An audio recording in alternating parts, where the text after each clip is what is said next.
Johnny Dollar. Up and at 'em, Johnny. Huh? Who's that? Bert McGraw. Oh, hi, Bert. What's on your mind? Haley's Comet. What? Harry Haley, pitcher for the Spartans. They call his fastball Haley's Comet. Oh, yeah, sure. Great guy. Reminded me of a cross between Schoolboy Rowe and Bob Feller. Sure too bad about him and the Spartans. Breaks my heart. Oh, why? Haley's disappeared, and right in the middle of spring training. Well, maybe he got tired of playing ball. You kidding? A man that pitches like he does and is making $60,000 a year doing it? Your company hold a policy on him? The $50,000 double indemnity. But that's incidental. The Spartans don't stand a chance this year without Haley. You're wrong, Bert. Huh? What about? That policy. $100,000's never incidental.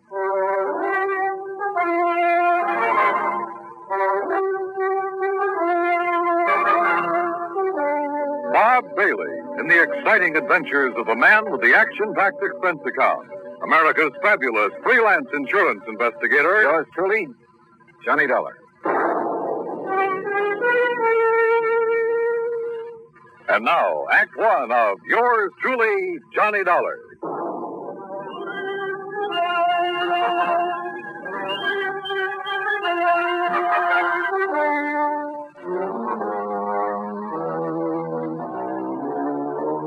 Expense account submitted by Special Investigator Johnny Dollar to the Providential Assurance Company, 393 Dewey Avenue, Hartford, Connecticut. The following is an account of expenses incurred during my investigation of the Melancholy memory matter.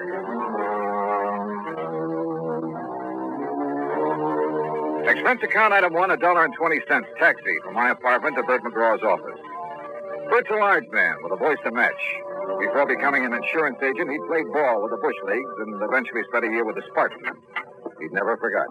Come in, Johnny. Sit down, sit down. Thanks. Sure didn't take you long to get here. No reason why it should. But That's why I called you, boy. Always on the ball. Yes, sir, I said to myself, if anyone can get in there and pitch, it's Johnny Dollar. A man with a real batting average. And just what the job needs. Yeah, sure. So what's the catch? Find Haley, that's what. Find Haley, dead or alive. Only I sure hope it's alive. Dead, he wouldn't be much good to the Spartans. Or your company, who'd have to pay out at least $50,000, huh? Or have you forgotten about that? Oh, good gravy. No, I'm a company man first, last, and always. In fact, I'm the bird who sold Haley that policy. What was that? About 6 months ago. The day me and the boys at the Lions gave him a testimonial dinner. Who's the beneficiary? Well, the original beneficiary was Haley's sister. Her name's Mildred Womack. Lives in Omaha. Oh, did Haley change the beneficiary? Yeah. Who figures to collect now? His wife. Her name. Wife? Papers didn't say anything about him being married. I know.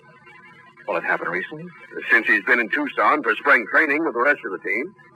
Oh, well, maybe he's on his honeymoon. Not Haley. Why not? Because, like I said, the team's been in spring training. Last week, they started playing exhibition games. Haley wouldn't miss those for anything in the world. And according to Slats Lewis, he's the Spartan manager, Haley was going to stand up against the Redlegs last Wednesday. But nobody's seen him since Tuesday night. Almost a week. Yeah, sure is. But it's still no sign he isn't taking a little vacation. Oh, Johnny, come on. This man's an athlete. A precision machine built to pitch baseballs. Did you know he started playing when he was 8 years old? Loves the game. Huh? Yes, sir. And he doesn't think of anything, ever, except playing it. Oh, I wouldn't say that. Hmm? He got married, didn't he? Oh, well, you know what I mean. Okay, Bert. Well, what do you got to go on? Well, maybe I got it right here. What's that? A telegram came in late yesterday. Here, read it. Feel sure my brother Harry Haley has been murdered. Please conduct thorough investigation before settling any claim on his estate. Signed, Mildred Womack. Where did you say she was? Well, she lives in Omaha, but that wire came from Tucson. You have her address out there? Yeah. I've got to have a talk with her. That's the way I'd play it. And, Johnny, Yeah? me and the Spartans, and, of course, the company are counting on you. You get a hit, okay? Coach, I'll do my best.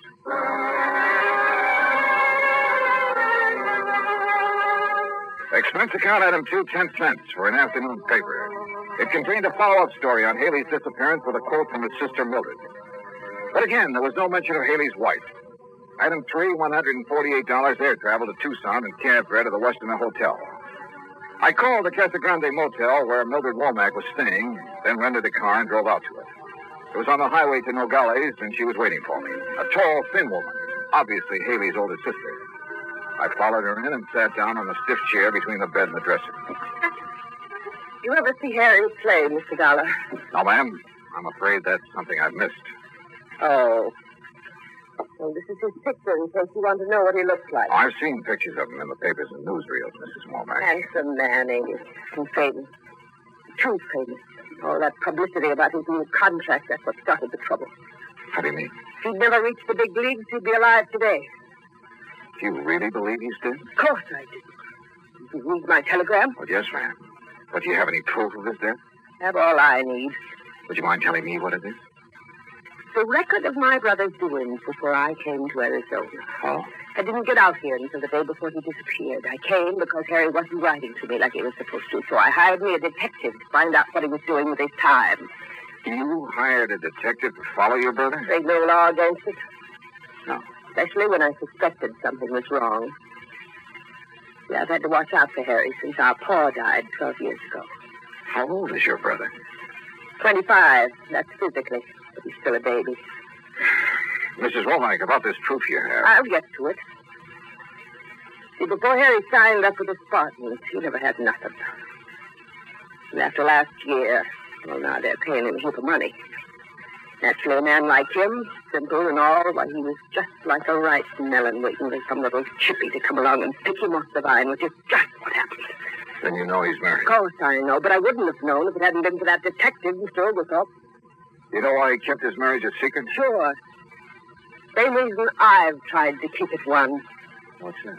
Well, now, if you've got around broadcasting it, if you woke up some morning and found yourself hitched to a person called Juanita Torres. I don't know. I met the lady. She ain't no lady, Mr. Dollar. Torres, Mexican. So? Well, you know. Afraid I don't. Oh, no. Well, this Juanita, she works in a nightclub. Dance, as she calls it. That's what Oglethorpe told you? That's right. The way I figure it, Harry must have been good and drunk to let her talk him into marrying her. Have you met her? Hope not. And don't plan to, either. Well, don't you think that's being a little unfair, Mrs. Womack? I don't need to. I got all the information I needed from Mr. Oglethorpe's report. Little gold digger. But she's a horrible, cheap, painted dancing girl. You're sure of that? I am. As soon as she could, she had Harry change his life insurance, making her the beneficiary. And that was like putting a gun in her hand. And you think she had something to do with his disappearance? It's murder. It ain't no That's a disappearance. very serious charge, Mrs. Womack. But she's serious. Mister, Harry didn't run off. Leave me. He had no reason to. There wasn't no reason for him to leave without telling anybody. You're sure of that? You find the reason. I'll change my mind. When I finally got away from Mildred Womack, I headed cross town to the Oglethorpe Detective Agency. Mr. Oglethorpe wasn't in, so I left word for him to call me, then stop by Tucson's police headquarters. Lieutenant Snyder was in his office eating his lunch out of a paper bag. Dollar, come in. Pull up a chair. Thanks, Lieutenant. You like hard-boiled eggs? Sometimes. Me too, sometimes, but not every day like my wife thinks I do. You want it? No, thanks. Me either. Sergeant tells me you hear about that Haley case. Yeah, that's right. That's not much, but you're welcome to anything we have on it. Well, what do you think's happened to him, Lieutenant? I don't know. When I'm around that sister of his, I'm convinced he's been murdered. When I start thinking about it logically. Yeah? Well, if he was murdered, where's his car, for instance? That missing, too? It sure is. Bright new red convertible. Well, if you got the license, it shouldn't be too hard to find. And like Haley shouldn't be either. Face as well known as his, you'd think somebody'd spot him. Dollar, we got an all-points bulletin out on both sides of the border, but so far nothing. Just how far is the border from here, Lieutenant? About an hour's drive. Could be down there someplace. Yeah, but like his sister said, why would he leave his team, his friends, his sister, all of them, without even a goodbye? No, it's got me. What's his wife say? Oh, didn't you know? No, what? She's gone, too. Disappeared the same day Haley did.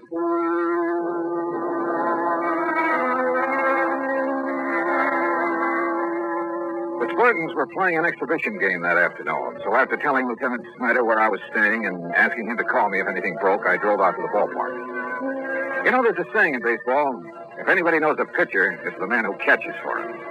And the Spartan catcher was Crawfish Crawford. After the game, I sent word into him. A few minutes later, was standing in the steam-filled locker room. I figured one of you insurance men would be showing up. You knew about his policy, huh, Crawford? Crawfish will do. Yeah, every man on the team knew about it. We've been after him to get something like that. Start saving his money. Hand me that towel, will you? Yeah, sure. Thank you. Now, what was it you wanted for me to tell you? Anything you can about Haley's disappearance. Well, there ain't nothing much to tell. Well, did you see him at all the day he disappeared? Sure. He was my roommate. This was our second year together. A real nice boy. Picked up his clothes, showered every day, didn't snore. Are any of his clothes missing? No, nothing. He even left his razor and toothbrush behind him. What about his wife? Why? Oh, now don't tell me you didn't know he was married. Well?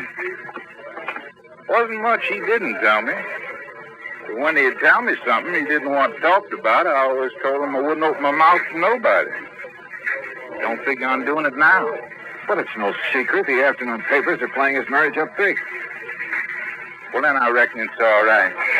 What sort of a girl was, or is she? I only saw her one time. Reckon she seemed nice enough, but you can never tell about a woman. Boy, I remember one time down in Beaumont, Texas, there was this gal, and she looked so sweet, but what she done to me, ooh-wee. Yeah, well, let's get back to Haley. How is he doing this year? Well, it was off, way off. But being in love like he was, well, that can hurt any man's control. Are you sure being in love was the only thing bothering him?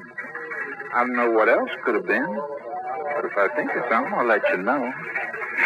Okay, Crawfish. I couldn't make up my mind about Crawfish. I didn't know if he'd held out on me or if he just didn't have any information that would help me find Haley. I drove back to my hotel, put the car in the parking lot, and then started across the lobby when somebody called to me. Hey, Dollar! Johnny Dollar! Oh, yeah? Oh, Lieutenant Snyder. Took a chance on your being here. I received a call from the Nogales police this afternoon. They find Haley? No, it looks like his sister's been right all along. How so? Mexican Highway Patrol found his car abandoned about 30 miles below Nogales. Well, that doesn't mean he's been killed. No, but there's something else that does. What? There was dried blood on the front seat.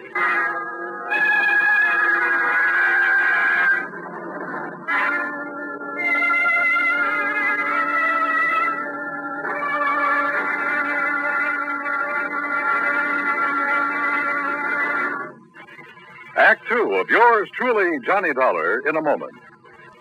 Now, Act Two of yours truly, Johnny Dollar, and the Melancholy Memory Matter. After Lieutenant Snyder told me about the Mexican police finding Haley's car abandoned below the border, I asked if he was going down there. He said it was out of his jurisdiction, and besides, he felt the Mexican police could do as well as he could. Snyder left, and I crossed to the desk to pick up my key and messages. There was one from the Oglethorpe Detective Agency. Upstairs, I called their number. Oglethorpe speaking. Oh, Mr. Oglethorpe, this is Johnny Dollar. Oh, yes, Dollar. I'm sorry I missed you this morning. Well, it wasn't important. I just wanted to ask you a couple of questions. About Haley? About Mrs. Haley. Oh? What kind of question? Well, what kind of person is she? How do you mean? Do you think she married Haley for his money? I don't think nothing. I don't get paid for thinking. Just for reporting what I see. Well, what have you heard about her? You've been in the place where she worked, haven't you? Why, sure, but like with everybody, some folks liked her, some didn't. Look here, Dollar. You want me to do your job for you, fine, but you got to come up with some cash. I might. If you can answer this one. Try me. Where's she from? What's her hometown? Easy. Place called Magdalena. About 50 miles below the Mexican border. Things were beginning to add up, but the total didn't look too good for Haley, or for his wife either. And as much as I hated believing it, it did look as if Haley's sister, Mildred Womack, was right when she said the Mexican girl her brother had married was responsible for his disappearance. I called down for a drink and was getting ready to take a shower when somebody pounded on the door. Yeah, come in. It's unlocked. Just put it on. Oh, Crawfish. Yeah. Oh, come in. Sit down. No, I can't stay long. I'm going out to eat with the rest of the gang. Well? Well, I've been thinking, and I figure you might be able to make something out of this. Out of what? I'm breaking my promise to Harry by telling you. Go on. Well, he's been going to a doctor here. Oh? I ain't gonna tell you no more than that. Oh, come on now. At least give me the doctor's name. It's Wolf with me.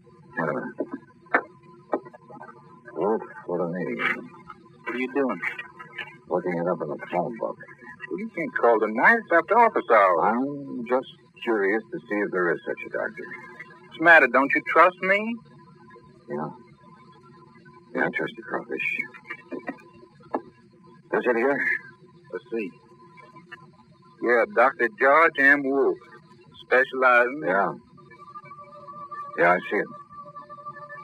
Thanks, Crawfish. You've given me the one thing I had to know. By the time I had the car checked over and filled with gas, it was about 8:30.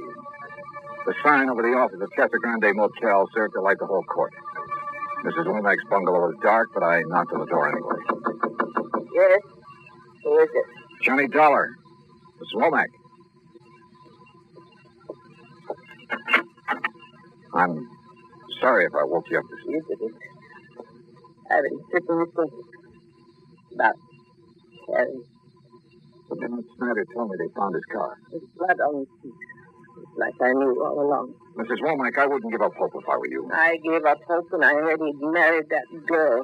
And if I ever get my hands on her, Do you remember telling me this morning that if I could find a reason for Harry wanting to get away from everyone, to disappear, you'd change your mind about his wife? I remember. Well, I have that reason. What is it? I'll tell you late tomorrow afternoon. Tomorrow afternoon? Yes, ma'am. Provided you'll be ready to leave here with me at 8 in the morning. Leave for A where? little town south of the border. It's called Magdalena.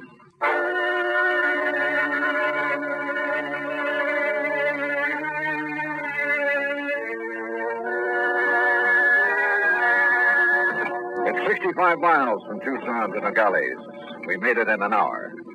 But from there on, the road became progressively worse. It was early afternoon when we reached the outskirts of Magdalena.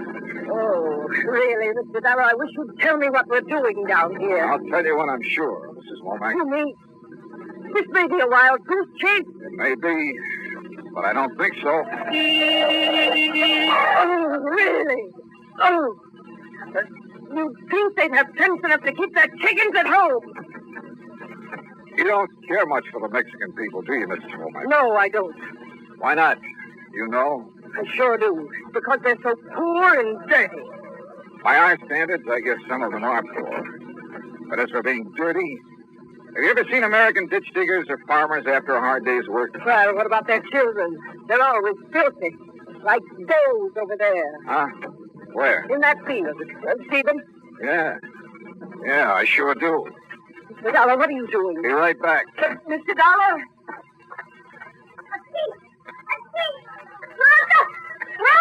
Hey, Sonny. Sonny. Machado. Come over here a minute. Why? Here comes. Yeah, that's right. You understand English? American? Poco. Good. Whoever taught you how to play baseball? We do not know too good, senor. Yeah, I see. You have 5 bases out there. Yesterday, for the first time, she came to explain to us.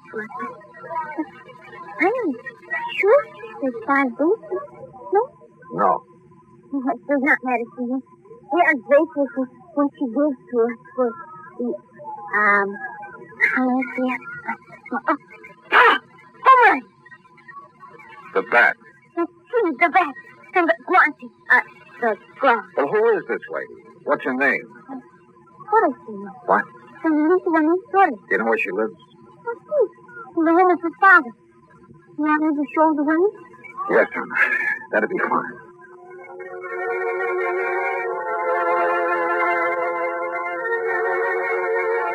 The Torres family home was a large, rambling ranch house made of red brick and tile. I parked the car near the front door and we got out. I still hadn't told Mildred Womack why we were there. I only told her whose house it was. A servant escorted us into the living room, then left us alone. Really? Listen, Mr.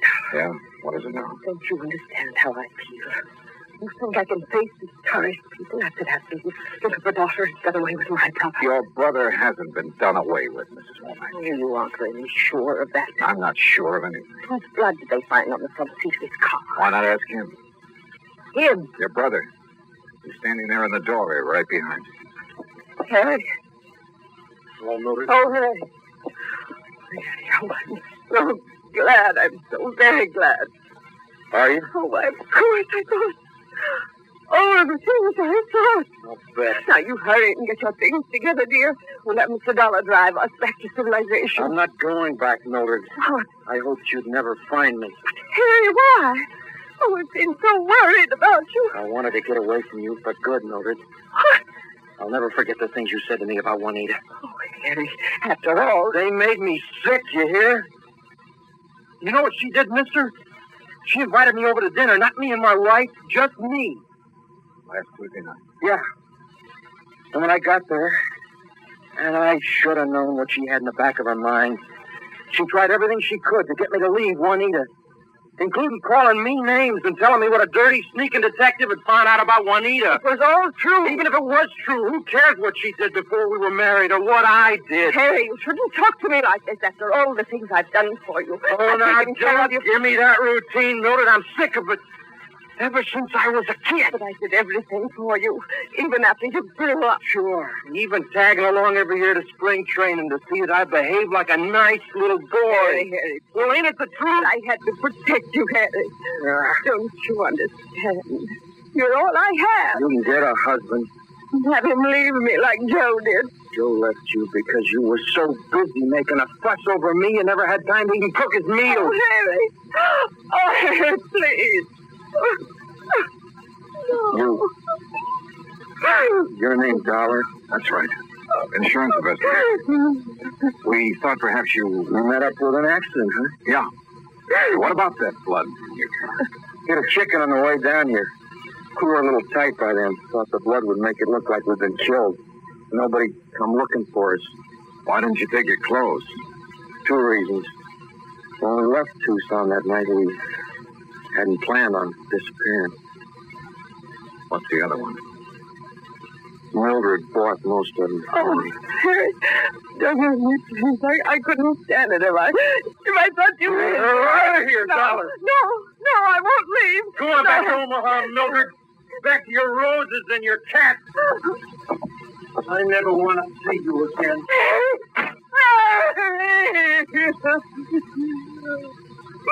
Oh, Max. I guess we better.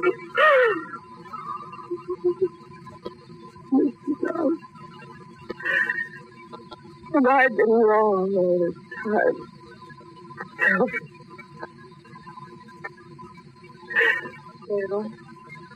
Señor. Yes? Señora. I am Juanita Torres. I know how you must feel about me, Señora, but please, I cannot help it if I love your brother. Really love him, even if you do. More. And you must not feel too bad, too angry for what he has said. He is not well. He is not well. I do not know all of it, but he has had very bad news from the doctor in Tucson. Oh, he's very upset. I'm sure he will forgive you when he's better. When there is better news. Thank you. Thank you for telling me. Juanita? Juanita! Come in, querido. Adios. My sister.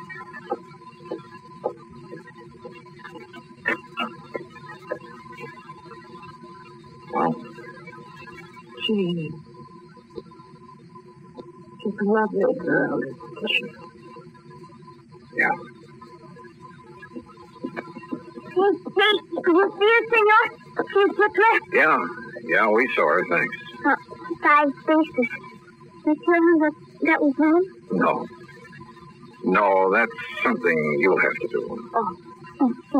I will. Adios.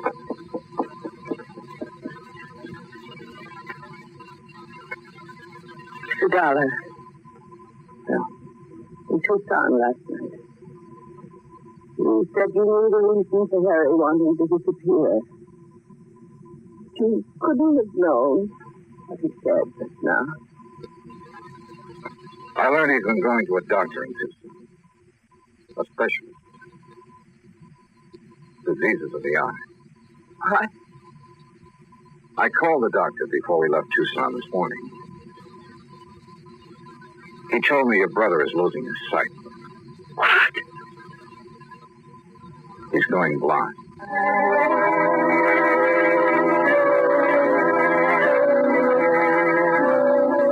Some people you just can't figure. Mildred Womack stayed on in Magdalena. Yeah, she rented a small adobe house and did what she could to help her less fortunate neighbors. Harry Haley never played ball again. But he retained enough of his sight to show the junior Magdalena Spartans the difference between 4 bases and 5. Expense account total, including car rental, hotel bill, incidentals, and transportation back to Hartford, $579.12. Yours truly, Johnny Dollar.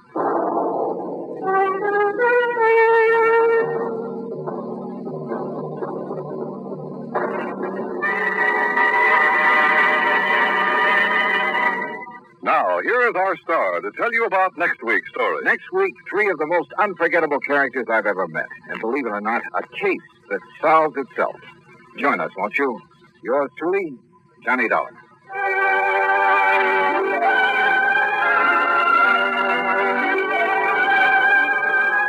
Yours truly, Johnny Dollar, starring Bob Bailey, originates in Hollywood. Written by Charles B. Smith, it is produced and directed by Jack Johnstone. Heard in our cast were Virginia Gregg, Lillian Bayef, Richard Beals, Barney Phillips, Frank Nelson, Harry Bartell, Dick Crenna, and Lawrence Dobkin. Musical supervision is by Amerigo Marino.